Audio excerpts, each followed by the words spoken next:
ભૂપેન્દ્રભાઈ પટેલે અંબાજીની મુલાકાત લીધી અને શક્તિ કોરિડોરનું ખાતમુહૂર્ત તથા ત્રિશુલિયા ઘાટમાં સ્થાપિત શક્તિ ત્રિશુલનું લોકાર્પણ કર્યું।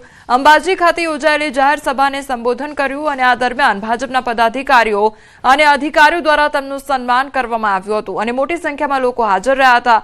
મુખ્યમંત્રીએ અંબાજીના સર્વાંગી વિકાસ પર ભાર મૂકતા જણાવ્યું હતું કે અંબાજી આવનાર યાત્રિકોને અન્ય આસપાસના સ્થળો પણ આકર્ષે તેવા વિકાસ બિંદુઓ ઊભા કરાશે, વધુ સુવિધાઓ ઉપલબ્ધ કરાશે અને અંબાજીને યાત્રાધામની સાથે એક મહત્વપૂર્ણ પ્રવાસન ધામ તરીકે પણ વિકસાવવામાં આવશે।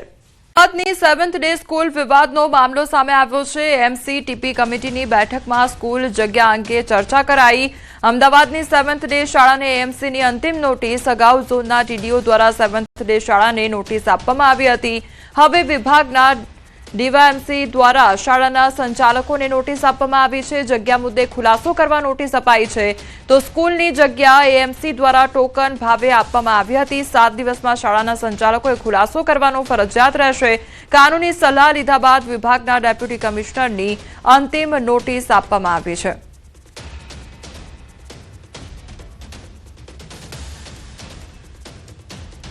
बाद एक ध्यान में आयु कि लीगल ओपिनियन लीधो तो लीगल ओपिनियन में आव्युं कि जे लेवलनो अधिकारीए फाळवणी करी होय एने ज ए लेवलना अधिकारीए तेनी केन्सल करवानी सत्ता रहेली छे, जेथी करीने कोर्टनी प्रोसिजरमां आपणने फायदो थाय, कोई जग्याए नुकसान ना थाय।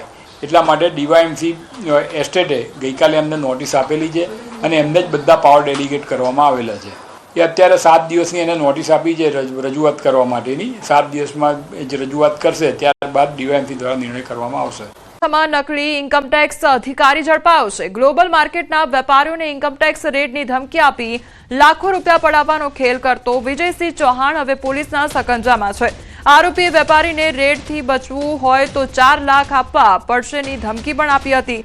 જો કે વેપારીને શંકા જતા તેણે પોલીસનો સંપર્ક કર્યો હતો। પોલીસને જાણ થતાં જ ઘટના સ્થળે પહોંચી નકલી અધિકારીને રંગે હાથ ઝડપી પાડ્યો હતો। પોલીસે આરોપીની ધરપકડ કરી વધુ તપાસ હાથ ધરી છે। उन्होंने वराछा पुलिस को तुरंत ही जान किया कि ऐसा है, एक इनकम टैक्स ऑफिसर यहाँ पे आया है और वो हमसे 4 लाख रुपए की जबरदस्ती से मांगनी कर रहा है।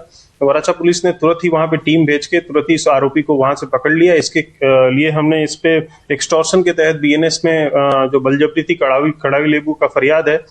सरकारी गाड़ी में युवतीए रील बनावता हवे विवाद वकर्यो छे। सोशल मीडिया इन्फ्लुएंसर युवतीनी रील बनी चर्चानो विषय। जूना सचिवालय खाते पोलीसनी गाड़ीमां रील बनाववामां आवी हती। युवतीए गीत पर रील बनावीने वीडियो वायरल कर्यो। रीलने लईने सचिवालयमां चर्चानो विषय बन्यो छे। रील सोशल मीडिया पर वायरल थता पोलीसनी कार्यवाही सामे હવે યુવતીને સરકારી ગાડીમાં બેસાડનાર પોલીસ જવાન પર પણ કાર્યવાહી કરવામાં આવશે। ઉત્તર ગુજરાતમાં ઠાકોર સમાજ દ્વારા લગ્ન સહિતના પ્રસંગોમાં ખોટા ખર્ચ ન કરવા અને શિક્ષણને પ્રાધાન્ય આપવા માટેનું બંધારણ નક્કી કરવામાં આવ્યું છે, જેનો ભંગ કરે તેને દંડ અને સમાજની બહાર કરી દેવાના નિયમો બનાવવામાં આવ્યા છે। પરંતુ આ બંધારણ માત્ર અઠવાડિયામાં જ મજાક બની ગયું છે। ઠાકોર સમાજના કેટલાક લોકોએ ખુલ્લેઆમ પાટણ ડીસા બાદ શંખેશ્વરમાં સમાજના નિયમોનો ઉલાળ્યો કર્યો છે। જાહેરમાં ડીજે વગાડી જન્મદિવસની ઉજવણી કરી સમાજનું બંધારણ માત્ર કાગળ પર જ હોવાનું સાબિત કર્યું છે। તો ઠાકોર સમાજના અભિનેતા વિક્રમ ઠાકોર ડીજેવાળાના સમર્થનમાં આવતા ઠાકોર સમાજને આગેવાને વિક્રમને માપમાં રહેવાની ચેતવણી આપી। ત્યારે હવે આ વિવાદ ક્યાં જઈને અટકે છે તે પણ જોવું રહ્યું। નગરના બગદાણા હુમલા કેસનો મામલો સામે આવ્યો છે। જયરાજ આહિરના એડવોકેટનું નિવેદન સામે આવ્યું। બંને પક્ષની દલીલો નામદાર કોર્ટે સાંભળી અને મહુવા સેશન કોર્ટે મંજૂર કર્યા છે શરતી જામીન। જયરાજ આહિર સહિત 6 આરોપીઓને જામીન મંજૂર કરવામાં આવ્યા છે। હું અને મારા કલીગ મિત્ર વિદ્વાન આરજે વ્યાસ, રુચિત વ્યાસ હાઈકોર્ટ એડવોકેટ અમારી સાથે હતા અને કોર્ટે આજે સવારમાં જ હમણાં જ હુકમ જાહેર કર્યો છે અને તમામ આરોપીઓ જે ગઈકાલના જે 3 જામીન અરજી હતી એમાં 4, 5 અને કુલ મળીને 6 આરોપીઓ જે છે એમની જામીન અરજી નામદાર કોર્ટે યોગ્ય શરતોને આધીન મંજૂર કરી છે। આમ તો અગાઉ તારીખ 2/2024ના રોજ અન્ય આરોપીઓ જે છે સી ફૂડ વિભાગની મોટી કાર્યવાહી હાથ ધરવામાં આવી છે। 3 ટન કાજુનો જથ્થો સીઝ કરવામાં આવ્યો છે। કઠવાડા જીઆઈડીસી ખાતે બિન આરોગ્યપ્રદ કાજુનો જથ્થો સીઝ કરવામાં આવ્યો છે। 3 ટન જેટલો જથ્થો સ્થગિત અને યુનિટ સીલ કરવામાં આવ્યું છે. સેકન્ડ ગ્રેડનો કાજુ પ્રોસેસિંગ માટે લાવવામાં આવ્યો હતો અને આ જે જથ્થો છે તે સીઝ કરવામાં આવ્યો છે. તો અમદાવાદનો આ મામલો સામે આવ્યો છે કે જ્યાં એમસી ફૂડ વિભાગ દ્વારા મોટી કાર્યવાહી હાથ ધરવામાં આવી છે. જે બિન આરોગ્યપ્રદ કાજુનો જથ્થો છે તે સીઝ કરવામાં આવ્યો છે. 3 ટન કાજુનો જથ્થો જે છે તે સીઝ કરવામાં આવ્યો છે અને તે અંગે તપાસ પણ હાથ ધરવામાં આવી રહી છે. બાદમાં ક્રિકેટ પ્રેમીઓ માટે મહત્વના સમાચાર સામે આવી રહ્યા છે. નરેન્દ્ર મોદી સ્ટેડિયમમાં રમાશે વર્લ્ડ કપ T20ની 7 મેચો. મેચના દિવસોમાં મેટ્રો ટ્રેન મધ્યરાત્રિ સુધી ચાલુ રહેશે. મોડી રાત્રે 12:30 વાગ્યા સુધી સુવિધા મળશે. તો ડે નાઇટ મેચો માટે મેટ્રો તંત્ર દ્વારા મહત્વનો નિર્ણય લેવામાં આવ્યો છે.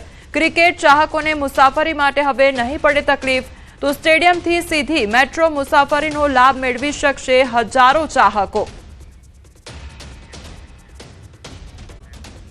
સ્વરાજ્યની ચૂંટણી પાછળ ઠેલાઈ શકે છે. મતદાર યાદી તૈયાર ન થતા ચૂંટણી પ્રક્રિયામાં વિલંબ થશે. તો મનપા અને નગરપાલિકામાં વહીવટદાર રાજની શક્યતા સેવાઈ રહી છે.